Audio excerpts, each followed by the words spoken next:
नमस्कार, मैं हूं प्रभाकर मणि तिवारी और आप देख रहे हैं मेरा यह खास कार्यक्रम पॉलिटिक्स विद प्रभाकर। और पश्चिम बंगाल आप जानते हैं कई महीनों से सुर्खियों में है और अब बीते सप्ताह से तो राज्यपाल और मुख्यमंत्री के बीच वाक युद्ध और तकरार के कारण ये सुर्खियों में है। आज चर्चा करूंगा इसी की। आगे बढ़ने से पहले एक बार आपसे अनुरोध कर दूं कि अगर आपने अब तक मेरे इस चैनल को सब्सक्राइब नहीं किया है तो कृपया सब्सक्राइब करें, मित्रों और परिजनों के साथ शेयर करें और घंटी का निशान दबाना मत भूलें। घंटी का निशान दबाने पर आपको मेरे कार्यक्रमों की समय रहते सूचना मिल जाएगी। तो चलिए अब चलते हैं। राज्यपाल बनाम राज्य सरकार, मुख्यमंत्री, बीजेपी, टीएमसी, कई पक्ष आपस में गुत्थम गुत्था हो गए हैं बीते खासकर सोमवार से, और ये तकरार अब काफ़ी बढ़ रही है। खासकर कल से विधानसभा का वर्षाकालीन अधिवेशन शुरू होना है। उसमें राज्यपाल के अभिभाषण पर भी विवाद है। राज्यपाल का कहना है कि इसमें कई ऐसे मुद्दे हैं जो हकीकत से मेल नहीं खाते, उनको बदलना होगा, लेकिन राज्य सरकार और मुख्यमंत्री ने उसे बदलने से साफ मना कर दिया है। तो अब ये देखना दिलचस्प होगा कि कल क्या होता है। क्या राज्यपाल अपना अभिभाषण जस का तस पढ़ते हैं या वो उसे बिना पढ़े केवल प्रस्तावना पढ़कर रख देते हैं, और अगर इससे एक संवैधानिक संकट की स्थिति भी पैदा हो सकती है। बहरहाल ये तो कल की बात है। आज मैं चर्चा करूंगा कि अब राज्यपाल जगदीप धनखड़ ने इस राज्य सरकार या कहे मुख्यमंत्री के साथ जो तकरार चल रही है, इस मामले में अब मीडिया को भी कटघरे में खड़ा कर दिया है। उन्होंने कल तो चुप्पी साधे रखी थी, लेकिन आज यानी बृहस्पतिवार को उन्होंने लगातार कई ट्वीट किए, मीडिया पर निशाना साधा और मीडिया को सलाह दी कि ऐसे मुद्दों पर चुप नहीं रहें। लगातार कई ट्वीट में उन्होंने उन मुद्दों को बाकायदा गिनाया है और उनकी नाराज़गी ये है कि मीडिया उनकी बातों को तवज्जो नहीं दे रहा है। वो जो आरोप लगा रहे हैं वो कहीं प्रकाशित नहीं हो रहे हैं ठीक से, जैसा कि उनके ट्वीट से लगता है। और उन्होंने मीडिया के लिए कई सलाह दी है कि उसे किन मुद्दों पर फोकस करना चाहिए, यानी ध्यान देना चाहिए। यानी लगातार अपने बयानों और कामकाज से सुर्खियों में बने रहने के बावजूद राज्यपाल को लगता है कि मीडिया उनकी बातों को तवज्जो नहीं दे रहा है और राज्य सरकार या मुख्यमंत्री को ज़्यादा तवज्जो दे रहा है। इसलिए उन्होंने बाकायदे मीडिया को सलाह दी है, निशाना साधा है कि मीडिया को किन किन मुद्दों पर ध्यान देना चाहिए। उन्होंने जो कुछ कहा है मैं आपको सिलसिलेवार तरीके से बताऊंगा यहाँ। उन्होंने कहा है कि विधानसभा अध्यक्ष ने आरोप लगाया था लोकसभा अध्यक्ष ओम बिरला से कि राज्यपाल विधानसभा के कामकाज में हस्तक्षेप कर रहे हैं। आपको याद होगा कल यानी बुधवार को राज्यपाल ने एक 4 पेज का लंबा चौड़ा पत्र लिखा था विधानसभा अध्यक्ष को। इसकी प्रतियां लोकसभा अध्यक्ष और तमाम राज्यों के विधानसभा अध्यक्षों को भी भेजी हैं उन्होंने।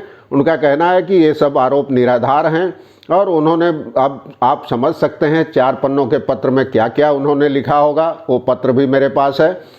अब उन्होंने कहा है कि राज्यपाल गवर्नर पर विधानसभा के कामकाज में हस्तक्षेप का जो आरोप लगाया गया है उसका कोई ब्यौरा नहीं है, लेकिन इसके बावजूद मीडिया इन खबरों को छाप रहा है एक तरफा तरीके से, बिना कोई सवाल किए। वो चाहते हैं कि मीडिया विधानसभा अध्यक्ष से सवाल करे कि आखिर राज्यपाल ने क्या किया है।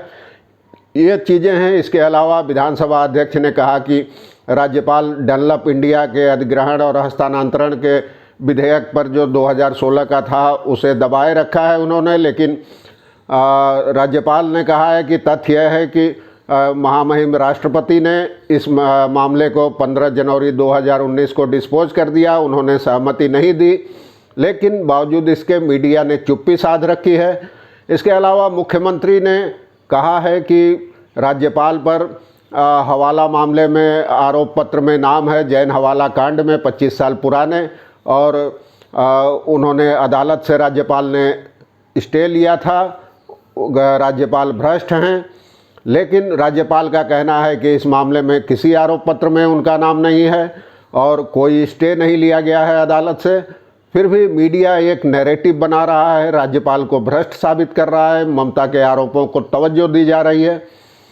इसके अलावा उनकी नाराज़गी है कि विधानसभा में राज्यपाल के अभिभाषण का सीधा प्रसारण क्यों नहीं किया गया। उनका कहना है कि सरकार की दलील है कि कोरोना के कारण इसका प्रसारण नहीं हुआ, लेकिन उनका कहना है कि सितंबर 2019 में तो कोरोना नहीं था, तब क्यों मेरे अभिभाषण का प्रसारण सीधा प्रसारण नहीं किया गया। और धनखड़ को लगता है कि उनका आरोप है कि मीडिया इस मामले में एकदम चुप है, और चुप है यानी वो तथ्यों को दबा रही है। इसके अलावा चुनाव बाद की हिंसा का भी उन्होंने जिक्र किया है। उन्होंने कहा है कि ये देश के इतिहास में पहली बार इतने बड़े पैमाने पर हिंसा हुई है। चुनाव में राष्ट्रीय और अंतर्राष्ट्रीय स्तर पर इसकी गूंज सुनी जा रही है, सुनी गई है। और मैंने जो पत्र लिखा था मुख्यमंत्री को, उनमें तमाम मुद्दों का जिक्र किया था बाकायदे। न तो मुख्यमंत्री ने इसका कोई जवाब दिया है और न ही पश्चिम बंगाल के मीडिया ने इस पर कोई सवाल किया है, न इस मुद्दे को उछाला है। चुनाव बाद की हिंसा को मीडिया उछाल नहीं रही है, चुप्पी साधे बैठी है। उतना ही छपता है जितना मुख्यमंत्री और राज्य सरकार का कहना है। उनका कहना है कि पैंडेमिक में खरीदारी का जो घोटाला हुआ था, उस पर जो रिपोर्ट हुई थी, मुख्यमंत्री ने उसकी जांच के आदेश दिए थे। उस कमेटी के अध्यक्ष थे पूर्व मुख्य सचिव आलापन बनर्जी। तो राज्यपाल का सवाल है कि आखिर वो रिपोर्ट है कहाँ, उसे सार्वजनिक क्यों नहीं किया गया। मैंने बार बार सरकार से वो रिपोर्ट मांगी थी, लेकिन सरकार ने अब तक वो रिपोर्ट नहीं दी है और मीडिया इस मामले में भी चुप है। इसके साथ ही उनका कहना है कि गोरखालैंड टेरिटोरियल एडमिनिस्ट्रेशन जो दार्जिलिंग में एक समझौते के तहत बनाया गया था दार्जिलिंग के स्थानीय प्रशासन को चलाने के लिए, उनका कहना है कि उसका जीटीए का सीएजी से कभी ऑडिट नहीं कराया गया है, जबकि उसके अधिनियम में सीएजी से ऑडिट कराने का प्रावधान है और गवर्नर उस पर रिपोर्ट मांग सकता है। लेकिन राज्यपाल ने अपने ट्वीट में कहा है कि मुख्यमंत्री का इस मामले में रवैया एकदम अलग है और मीडिया इस पर कोई सवाल नहीं पूछ रहा है। उन्होंने कहा है कि कई मुद्दे हैं, ऐसे मुद्दों की सूची बहुत लंबी है, अनगिनत मुद्दे हैं, बावजूद इसके मीडिया में इस बारे में कुछ भी नहीं छप रहा है। मीडिया सरकार से सवाल नहीं पूछ रही है और ये तमाम चीज़ें उन्होंने गिनाई है। आज उन्होंने आधा दर्जन से ज़्यादा ट्वीट में ये सब बातें कही हैं। साथ ही वो पत्र भी दोबारा जारी किया है, सार्वजनिक किया है, जिसे उन्होंने कल विधानसभा अध्यक्ष को भेजा था।